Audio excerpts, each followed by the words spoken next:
podcast. Today we'll talk about how can you figure out the solution or know how you can do that on your LinkedIn Learning app. So all you have to do, you just go down, click here on my Learning down here.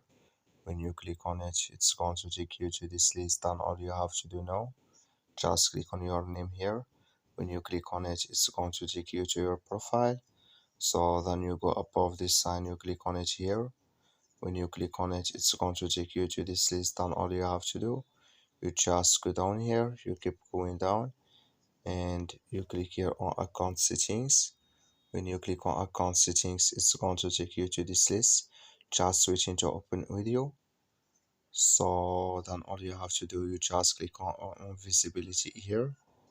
So then come to this list, then you click here on who can see your last name. Just click on it, just switch into open with it, and here can you select who your last name appears to others in this list.